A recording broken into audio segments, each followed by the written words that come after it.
राधे राधे। भगवान श्री कृष्ण के अनुसार हमें किस समय अपनी चुप्पी तोड़नी चाहिए। सनातन धर्म के धर्मशास्त्रों में मौन का अत्यधिक महत्व बताया गया है। कहा गया है कि व्यक्ति को अपने जीवन में अधिक से अधिक मौन धारण करना चाहिए। मौन की व्याख्या इस प्रकार से की गई है कि जिस व्यक्ति में मौन धारण करने की विशेषता होती है वह अपने जीवन में बड़े से बड़े विवाद को जल्दी सुलझा सकता है। बेवजह बोलने की अपेक्षा मौन धारण करना उत्तम है। यानी कि व्यक्ति को अपने जीवन में सम्यक और शुद्ध शब्दों का प्रयोग करना बेहद आवश्यक है। मौन धारण करने से हम अपने अंतर्मन के संपर्क में रहते हैं और हमारी मानसिक स्थिति संतुलित रहती है। लेकिन क्या जीवन में हर समय मौन रहना आवश्यक है? क्या केवल मौन धारण करना ही समस्या का समाधान है? इस विषय में भगवान श्री कृष्ण ने भगवद गीता में बड़े ही विस्तार से बताया है। भगवद गीता के प्रथम एवं द्वितीय अध्याय के अनुसार भगवद गीता के प्रथम अर्जुन विषाद योग एवं द्वितीय सांख्य योग अध्याय में भगवान श्री कृष्ण ने मौन एवं प्रतिकार की परिस्थितियों का वर्णन किया है। यानी भगवान श्री कृष्ण ने बताया है कि हमें किस परिस्थिति में बोलना है और किस परिस्थिति में चुप रहना है। यह ज्ञान भगवान श्री कृष्ण ने उस समय दिया जब युद्ध भूमि में खड़ा अर्जुन अपने सगे संबंधियों का खून बहाने से मना कर रहा था। अर्जुन का कहना था कि अपने दादा और गुरुओं को इस प्रकार युद्ध भूमि में देखकर उसका मन विचलित हो उठा है और उसमें उसका वध करने की हिम्मत नहीं है। उस समय भगवान श्री कृष्ण ने अर्जुन को अपने अमृत ज्ञान का मार्गदर्शन दिया। भगवान श्री कृष्ण के अनुसार जीवन में हर समय मौन बेहद आवश्यक है। बेवजह बोलना किसी प्रकार से ठीक नहीं है, लेकिन हमें हमारी चुप्पी उस समय तोड़ देनी चाहिए जब हमारे अधिकार का हनन हो रहा हो। यदि कोई व्यक्ति हमारा अधिकार छीनने की चेष्टा करता है तो उस वक्त हमारा आवाज उठाना बेहद आवश्यक है।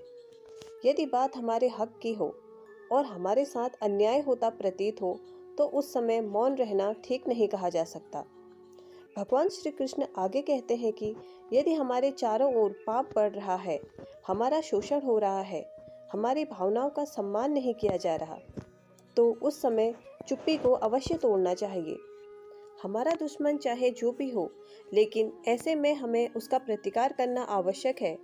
यदि आप ऐसी स्थिति में भी आवाज नहीं उठाते हैं तो आप किसी मृत शरीर के समान हैं। गीता ज्ञान के अनुसार जब बात हमारे सम्मान की हो, हमारे आत्मसम्मान की हो, हमारा पक्ष सत्य हो, ऐसी स्थिति में दुष्ट का प्रतिकार करने में कोई समस्या नहीं है। जब हमारे परिवारजनों पर किसी प्रकार का संकट छाया हुआ हो लेकिन हम फिर भी चुप हैं तो शायद हम डरपोक हैं। ऐसी परिस्थितियां आज हमारे चारों तरफ देखी जा सकती हैं।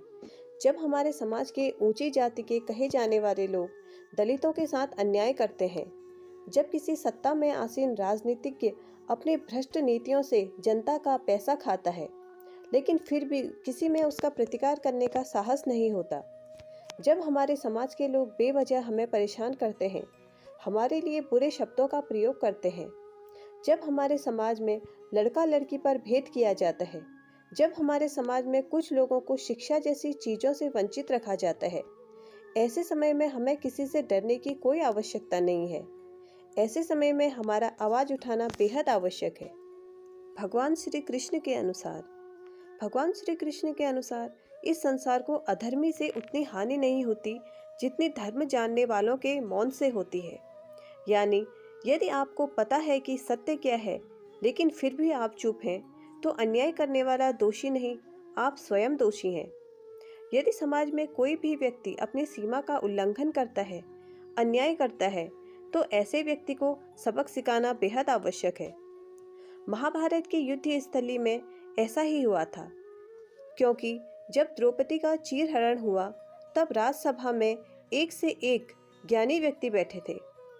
उस समय दरबार में पितामह भीष्म, द्रोणाचार्य, कृपाचार्य, अंगराज, कर्ण समेत शक्तिशाली और धर्म जानने वाले बहुत से व्यक्ति थे, लेकिन किसी ने भी दुष्ट दुर्योधन को रोकने का प्रयास नहीं किया। दुर्योधन तो दुष्ट था, पापी था, अपने मामा शकुनी की बातों से प्रभावित था, इसलिए उसने चीरहरण जैसा अपराध किया। लेकिन यदि उस समय राज्यसभा में आसीन ज्ञानी अपनी चुप्पी तोड़ देते और दुर्योधन का प्रतिकार करते, तो शायद महाभारत जैसा विकराल युद्ध नहीं होता, जिसने पूरी मानवता को संकट में डाल दिया। इसलिए प्रत्येक मानव के लिए यह आवश्यक है कि उसे अपने साथ हो रहे अन्याय और न्याय का संपूर्ण ज्ञान हो। व्यक्ति को यह पता होना चाहिए कि किस समय हमारा शोषण किया जा रहा है और मुझे इसका सामना करने की आवश्यकता है। यदि ऐसा नहीं किया जाए तो ऐसा व्यक्ति अपने जीवन में कभी सफल नहीं हो सकता। अगर आपको मेरी वीडियो पसंद आए तो मेरी वीडियो को लाइक और मेरे चैनल को सब्सक्राइब जरूर करें।